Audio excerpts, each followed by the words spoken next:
Good to see you again. Now in this video, I'll share with you about what the Lord is doing in Zanzibar through our local church, Christ Bible Church. Now Zanzibar is an island in the east of Tanzania. So every time I travel to Tanzania to train pastors, I will always cross the ocean using a fast ferry and go to Zanzibar Island. Now, the spiritual condition of Zanzibar Island, first of all, before we go into the details of the work that the Lord is doing there. Now, Zanzibar again is an extremely dark island. I mean, let me dare say that Satan has his throne, as it were, in a sense, in Zanzibar Island. Zanzibar Island is 99% Muslims. It is 99% Muslims.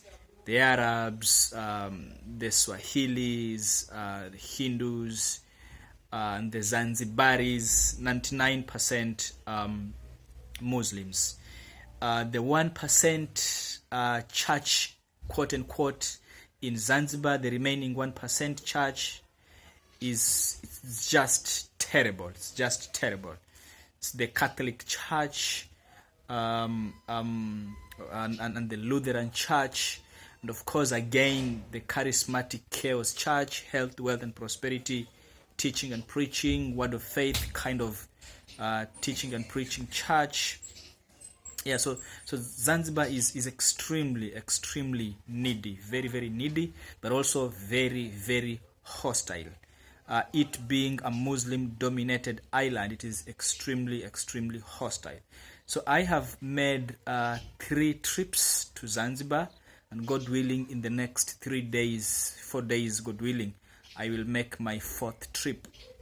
So in Zanzibar, I am mainly involved in teaching and preaching in small house gatherings, in small house churches, but also I always get opportunities to speak in universities.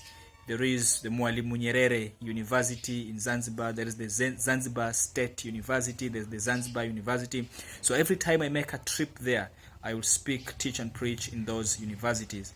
And in my recent trip, I had the opportunity to teach and preach in a local church. It is actually this local church that I was able to teach and preach in my last trip that is kind of trying to mobilize men and women and have some kind of a conference in my next trip. So briefly, that's what the Lord is doing in Zanzibar. Ultimately, at the end of the day, I am trusting and praying that the Lord will help us establish some kind of a formal training center in Zanzibar, where we will train and teach pastors and see to it that pulpits are influenced towards the doctrines of grace. So that's what the Lord is doing in Zanzibar. Thank you so much.